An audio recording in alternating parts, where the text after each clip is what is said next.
Se você tem dúvidas de como começar a investir, como ingressar nesse mundo dos investimentos, eu preparei uma trilha do investidor iniciante, que é justamente como eu conduzo uma primeira reunião com os clientes que ainda não têm experiência nessa área. Bom, pessoal, a gente vai começar uma série de vídeos agora falando sobre planejamento financeiro, tá? Isso aí vai ser a trilha do investidor iniciante, que é justamente como a gente conduz a primeira reunião quando o investidor ele não tem muita experiência ainda no assunto, certo? E a primeira parte desse planejamento financeiro são justamente as finanças pessoais. As finanças pessoais nada mais são do que você controlar, né, o resultado das suas receitas, despesas, que vai resultar no seu capital poupado, né, nos seus recursos poupados. E vale lembrar que a gente não tem como começar nenhum processo de investimentos se a gente não conseguir antes poupar recursos, né? Então, essa primeira parte do planejamento financeiro são as finanças pessoais, que é uma continha bem básica de todas as suas receitas, menos todas as suas despesas, resultando no capital, nos recursos que você consegue poupar no final do mês, geralmente, né? Esse controle geralmente ele é mensal. Então essas receitas nada mais são do que o que entra de dinheiro no seu caixa, né? Então pode ser, por exemplo, os recursos que você ganha com o seu trabalho, o seu salário, né? Às vezes você ganha uma pensão, se você for, de repente, trabalhos freelancers, né? Tudo que entra no seu caixa são suas receitas. Por outro lado, a gente tem as despesas. Aí despesas é tudo que a gente gasta no mês, né? Então, de repente, o seu aluguel, a gasolina, a escola dos filhos, a alimentação, enfim, tem uma série de despesas. Dessa diferença de tudo que entra menos tudo que sai, a gente vai ter o nosso capital poupado. E a partir daí, do que você consegue poupar mês a mês, com o que você já poupou, né? O que você já tem de capital poupado, aí sim a gente vai entrar no processo de investimentos. Tá? Não é muito foco aqui, eu não vou me aprofundar aqui na parte de finanças pessoais, mas em algum lugar aqui do vídeo vai ter um link direto para o curso de finanças pessoais da Xpeed, que é a parte de educação da XP, e aí sim tem um curso que vai passar estratégias para vocês saírem das dívidas, né? Alguns casos, digamos, a pessoa, além de não conseguir poupar, ela ainda está e vem se endividando ainda mais, né? Então lá, além de explicar mais a fundo isso que eu acabei de falar para vocês, ainda vai ter estratégias aí para vocês saírem das dívidas, né? E aí sim a gente conseguir deixar as contas no verde aí e poupar recursos constantemente, mês a mês, tá? Uma vez que a gente tem essa parte, o capital poupado, né, e mais o que a gente vai poupar ao longo dos meses, né, a gente entra no que a gente chama da estratégia das 4 caixinhas.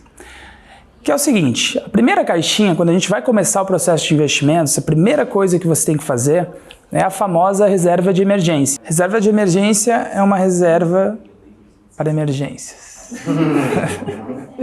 Reserva de emergência são recursos que você vai ter, como o próprio nome diz, para quando você tiver alguma emergência, você tenha de onde tirar esses recursos, né? E não entrar em dívidas, cheque especial ou algo nesse sentido, tá?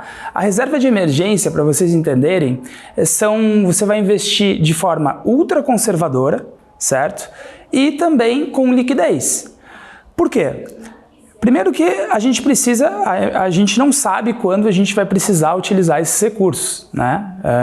Isso pode acontecer, alguma emergência, a gente não sabe quando essas emergências baterão na nossa porta. Então, a gente precisa que esses recursos tenham liquidez. Se acontecer alguma coisa hoje comigo, no máximo amanhã ou depois da manhã eu já tenho acesso aos meus recursos e possa utilizá-los para essa emergência, tá? E o segundo ponto é que, além de a reserva de emergência ser líquida, ela tem que ser conservadora. Por quê? Imagine que a gente compre ações ou fundos imobiliários, tá? Que são alguns dos ativos que a gente tem à disposição. A liquidez deles são de 2 dias úteis, então são relativamente líquidos. Agora imagina que, vamos pegar aí, Covid de novo, né? Acho que foi talvez a última emergência mais recente que a gente teve aí em escala global. Você estava lá, você perdeu o seu emprego, né? Você vai precisar da sua reserva de emergência para custear os seus gastos mensais até você arranjar outro emprego, né? Só que nesse mesmo período que você precisou usar a sua reserva de emergência, o mercado de ações caiu 30%, 40%, os fundos imobiliários caíram 20%, 30%. Imagina você ter que utilizar um capital que você separou para emergência bem em um momento de grande desvalorização. Então não faz sentido a sua reserva de emergência estar em ativos de renda variável ou mais arriscados. Porque geralmente quando acontece uma emergência, no caso a nível global, como foi o Covid, no momento que você vai precisar da sua reserva de emergência, é também o mesmo momento que os ativos de renda variável mais arriscados estarão com desvalorização, né? Então, retomando, a gente precisa a nossa reserva de emergência seja, primeiro, líquida, que a gente tenha acesso aos recursos de forma rápida, e segundo, que seja conservadora, né? Que ela nunca tenha grandes desvalorizações, certo? E a conta que a gente faz para essa reserva de emergência, se a gente for ler nas bibliografias, esses números vão de 3 a 12 meses dos nossos gastos mensais. Tá? Eu gosto de trabalhar entre 6 a 12, certo? E por que um intervalo e não um número certo, né, exato? Porque a reserva de emergência ela depende muito da previsibilidade das suas receitas. Então, por exemplo, se você é um funcionário público, que você sabe exatamente quanto que você vai receber todo mês, né? Talvez você possa trabalhar com uma reserva de 6 meses, por exemplo. Agora, se você é um profissional autônomo, em que um mês você ganha muito, no outro você precisa completar o dinheiro para pagar as contas, então a previsibilidade das suas receitas é muito menor, aí deem um espaço maior, trabalhem com com uma reserva de emergência de 12 meses dos seus gastos mensais. Muita gente pensa que investir é um bicho de 7 cabeças e só dá para investir na bolsa. Agora que o mercado cripto está mais em alta, então é um pouquinho mais palpável. Você consegue listar, claro que não todas, mas algumas opções possíveis para quem vai investir? Então, renda fixa, renda variável, qual mais que a gente pode falar? Sim, vamos lá. Vou tentar lembrar de todos. Eu até tenho uma arte que eu fiz aí com todos os investimentos, essas classes de ativo. Mas eu diria que a gente começaria com uma poupança, depois títulos públicos, depois renda fixa, depois renda fixa, crédito privado, que seria o caso das debêntures, né, CRAS, CRIs. Aí depois da renda fixa a gente vai para fundos multimercado, depois fundos imobiliários, fundos de ações, COIs, previdência, fundos de long and short, fundos quantitativos, cripto, fundos ouro, metais, commodities, mercado de derivativos, tem bastante coisa aí. Mas eu diria que, basicamente, assim, eu citei vários aí, não necessariamente nessa ordem de risco-retorno, mas existe a renda fixa e a renda variável, tá? Até mesmo a renda fixa, ela costuma, em alguns casos, que a gente vai ver mais para frente, ela costuma variar, mas, basicamente, renda fixa são investimentos mais conservadores, enquanto a renda variável são investimentos mais arriscados, né? Então, quando a gente fala de risco, a gente está aumentando a nossa distribuição normal ali dos resultados, né? Pode ser, quando a gente injete risco, a gente ganhe mais do que investimentos conservadores, mas também a gente pode, inclusive, perder ou rentabilizar menos do que os investimentos conservadores. Você falou sobre investidor conservador, investidor moderado. Quais são os tipos os perfis de investidores? Basicamente, conservador, moderado e agressivo. Aqui na Manchester, a gente tem que para mim é um dos grandes diferenciais da nossa empresa. A gente tem uma área só de alocação, né, com profissionais que têm certificações CFA, que é a de maior relevância no mundo, né? Eles têm um comitê de alocação baseado no panorama econômico, e a gente colocou um perfil a mais. Então hoje o esqueleto inicial de cada carteira, lógico que sempre a gente faz ajustes aí dependendo do objetivo de cada cliente, mas a gente trabalha com conservador, moderado 1, moderado 2 e agressivo. Temos dinheiro acumulado na conta, mas não tenho tempo nenhum para fazer investimento tanto em cripto quanto qualquer outra coisa. Aonde seria melhor, qual seria e aonde seria a melhor forma de eu gerar mais dinheiro através desse orçamento? Eu preciso de mais informação. Quanto tempo? Tu vai investir para quanto tempo? 1 ano, 2, 5, 10? Como é que tu aguenta, tipo, perder 40%? Botar 1 milhão e tua conta vir parar em 600 mil, 500 mil? Sim, não? Qual a tua experiência com investimentos? Baixa, alta? Se tem baixa, tu está disposto a estudar e aprender um pouco mais? Sim, não? Entendeu? Tem filho? Não tem? Então tem, cara, tipo, tu perguntar pra mim isso aí é uma coisa...